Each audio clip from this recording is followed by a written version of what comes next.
vamos a finalizar ya esta parte con ya la última pregunta a Luis.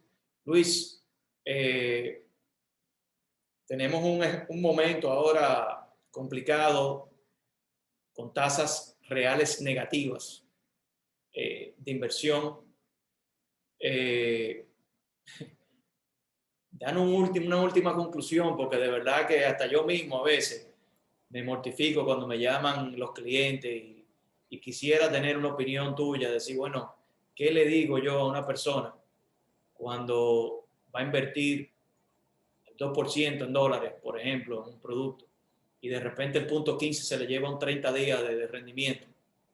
Y eso sin hablar todavía de la inflación americana. Y si es en pesos, pues cuando salen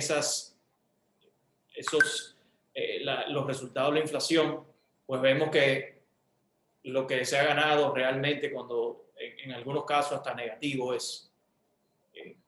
Danos una última esperanza, conclusión, que Sí, tú puedas bueno, compartir con todos nosotros, incluyéndome a mí, por favor. definitivamente es una época donde uno tiene que complementar los ingresos financieros y aprovecharse de la mayor cantidad de productos financieros y lograr una diversificación que permita esto. Lamentablemente el mercado local no tiene tanta profundidad en el espacio de renta variable, aunque sí hay opciones muy buenas, como las que estuvo señalando José Antonio, pero igual no hay suficiente para crear una mezcla de inversiones. Lo correcto en una época como esta es una mezcla de inversiones, dejando una parte fuerte del patrimonio, dependiendo del perfil de cada uno, en instrumentos más conservadores, y entonces buscar rendimientos extremadamente altos. Ahí veo alguien que preguntó que dónde podemos conseguir hasta un 20% anual. Bueno, eso, digamos, es técnicamente posible, pero se tiene que asumir muchos riesgos. Entonces, la manera que uno hace esto es dejando parte de sus inversiones bastante conservadoras, y entonces con parte del capital buscar inversiones más agresivas. Algo que se ha vuelto muy popular en los últimos tiempos es el espacio de los activos digitales o las llamadas criptomonedas. Es un sector donde hasta hace poco tiempo era visto como algo muy externo, pero la realidad es que ya en el mismo Wall Street goza de mucha aceptación. Hay fondos ya formalmente registrados, y fondos que de hecho que tradean directamente en los mercados bursátiles estadounidenses, que dan exposición a este tipo de activos. No estoy recomendando directamente este tipo de inversión, pero sí estoy señalando que el espectro de posibles productos financieros en los cuales invertir es bastante amplio, y entiendo que lo apropiado es lograr una mezcla de estos productos financieros para tratar de potenciar un poco la inversión, pero a sabiendas de que es un riesgo adicional que se está asumiendo. O sea, hay una realidad de la cual no podemos escapar. Si en este momento quieres más rendimiento, tienes que asumir más riesgo, y que a final de cuentas es lo que buscan los bancos centrales, que la gente coja su dinero, que se arriesgue, que lo lance a la calle, que ponga negocios, que invierta en nuevos proyectos, tratando entonces de dinamizar la economía. O sea, básicamente lo que tenemos nosotros como inversionistas que ver es ver en qué parte de ese espectro es que cabemos, y entonces tener una mezcla de inversiones que nos sitúe apropiadamente según nuestro perfil. Pero mira, quiero de verdad, no iba a finalizar con esa pregunta, pero hicieron una pregunta muy interesante que no quisiera dejarla pasar, porque quiero escuchar sus opiniones al respecto. Y se debe precisamente a eso que tocaba decir, los bancos centrales empujando, motivando a inviertan en empresas, abran negocios, gasten su dinero. Literalmente, ese es el mensaje que te da, vamos a calentar la economía. Pero ¿qué pasaría con el mercado bursátil dominicano y el sistema financiero en general? Y esto es una opinión, porque obviamente es una teoría. Si sucede una crisis financiera similar al 1929, y aquí estoy leyendo la pregunta de una persona, ¿verdad? Un participante, ya que muchos expertos opinan que los precios de las acciones están sobrevaluadas y en cualquier momento una burbuja especulativa que puede explotar, porque el índice Dow Jones ha alcanzado niveles, vamos a decir, récord. El nivel récord siempre es récord, porque obviamente las empresas y la economía crecen. Pero, ¿qué tú opinas que puede pasar en ese caso? No diciendo que estamos en ese nivel, ¿verdad? Pero ¿cómo tú crees que puede que puede verse ese efecto a nivel en la República Dominicana, que cuando en 1929 sucedió, pues obviamente esto era una economía todavía, estábamos iniciando básicamente una dictadura muy pequeña. Pero dime cuál sería tu opinión de eso y vamos a concluir ahí ya el espacio.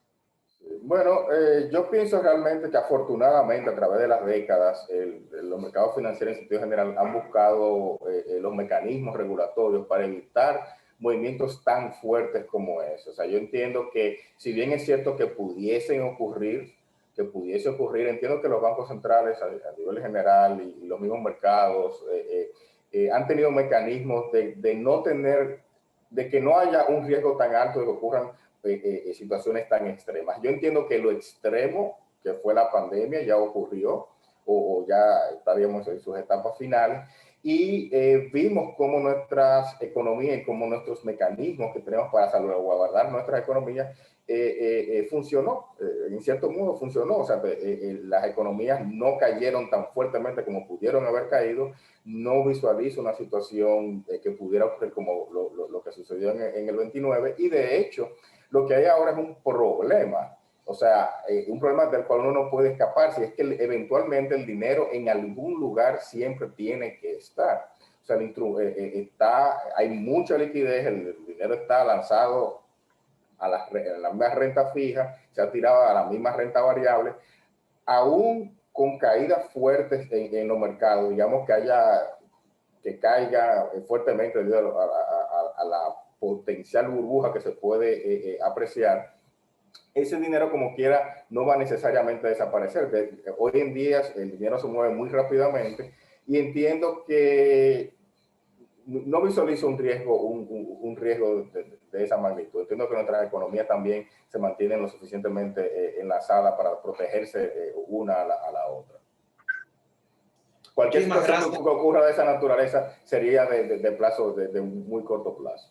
Yo realmente, y perdona que te interrumpa, Jorge, yo realmente estoy de acuerdo con Luis. Yo creo que realmente esa situación tan extrema que se vivió en el 1929, no creo que nosotros tengamos esas condiciones en la actualidad.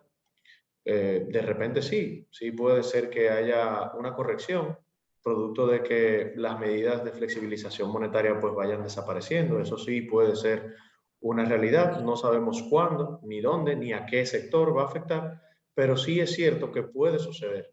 Pero no en ese extremo, producto de que ya, yo creo que son épocas que no se pueden comparar desde el punto de vista de que no, primero en ese entonces pues no había el nivel de profundidad que hay actualmente en el mercado y segundo, no había tampoco el nivel de sofisticación en la cantidad de instrumentos que hay en la actualidad. O sea, ahora mismo los clientes, por lo menos en los mercados internacionales, pues tienen alternativas de protección ante caídas de los principales índices bursátiles, por ejemplo, que en ese momento seguro que no existían.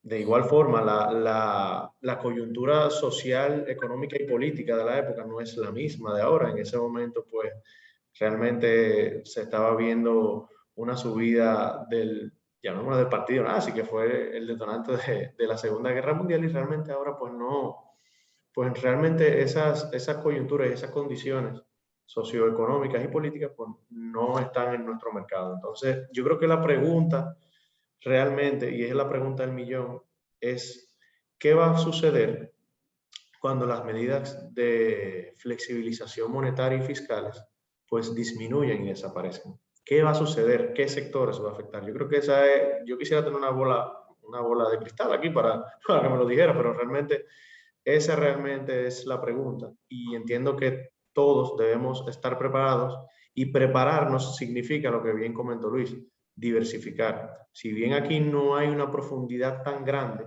de productos en los cuales podamos diversificar, pues de repente en función de tu perfil de riesgo, de tu apetito de riesgo, mejor dicho, pues tú puedes establecer ciertos instrumentos en los cuales tú te puedes ubicar en función de la estrategia que tú quieras establecer.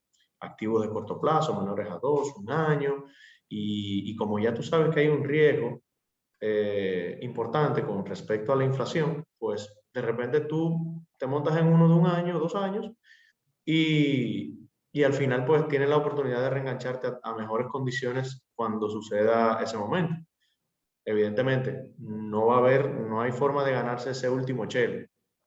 El timing de tú invertir de esa manera, pues es muy difícil de alcanzarlo. De hecho, ni los mejores traders lo han logrado alcanzar. Entonces, sí. Muchísimas gracias. Disculpen que lo interrumpa, pero siempre tratamos de concentrar y ajustarnos a esta hora que nos brinden los participantes.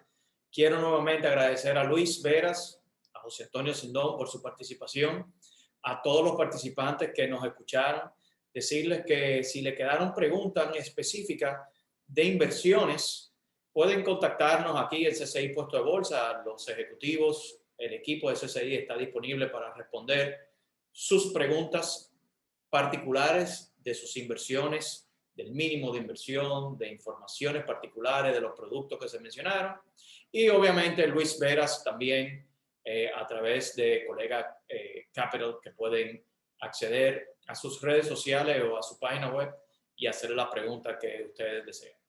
Muchísimas gracias a todos por su participación, en especial a Luis y a José Antonio por esta exposición.